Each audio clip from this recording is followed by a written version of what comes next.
पूजा पाठ के दौरान उपवास तोड़ने वाली हमारी थाली में फलों के साथ जो एक कॉमन रेसिपी होता है वह है साबूदाना।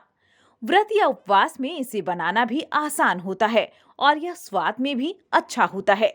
सामान्य जानकारी यही है कि साबूदाना पूर्ण शाकाहारी और व्रत के नियमों के अनुसार सात्विक भोजन है, लेकिन आपने इसे नॉनवेज यानी मांसाहार की कैटेगरी का भोजन कहते भी सुना होगा। इसमें कितनी सच्चाई है कि साबूदाना सात्विक फलाहार नहीं बल्कि मांसाहार है? सामान्य तौर पर तो साबूदाना पूरी तरह से वानस्पतिक है। शायद आप जानते होंगे कि यह सागो पाम नाम के एक पौधे के तने और जड़ में पाए जाने वाले गूदे से तैयार किया जाता है। हालांकि निर्माण की प्रक्रिया के बारे में जानकारी रखने वाले लोग इसके मांसाहार होने की भी संभावना जताते हैं। वे कहते हैं कि साबूदाना मांसाहार भी हो सकता है। तो हम आपको बता दें कि दक्षिण भारत के राज्य तमिलनाडु में साबूदाना बनाने की कई बड़ी फैक्ट्रियां हैं। वहां बड़े पैमाने पर सागो पाम की जड़ों और तनों को इकट्ठा कर उसके गूदे से साबूदाना बनाया जाता है।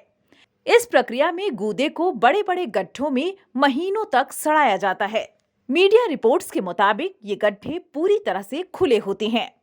उन गड्ढों के पास ऊपर लाइट्स भी लगाई जाती हैं। इस वजह से उस गूदे वाले गड्ढों में कई तरह के कीट वगैरह गिरते रहते हैं। उन गूदों को सड़ाने के क्रम में उनमें सफेद रंग के सूक्ष्म जीव भी पैदा होते हैं। इन गूदों को बगैर कीट और सूक्ष्म जीवों का लिहाज किए पैरों से खूब मसला जाता है। इस प्रक्रिया के दौरान सूक्ष्म जीव और कीट भी अलग नहीं हो पाते।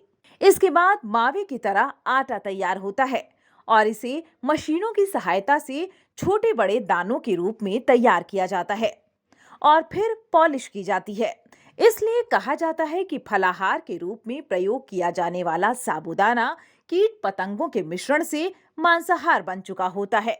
हालांकि साबूदाना की कई सारी फैक्ट्रियों में शुद्धता का ध्यान रखा जाता है। जहां तक सूक्ष्म जीवों की बात करें तो दूध से दही बनने के क्रम में भी बैक्टीरिया की भूमिका होती है।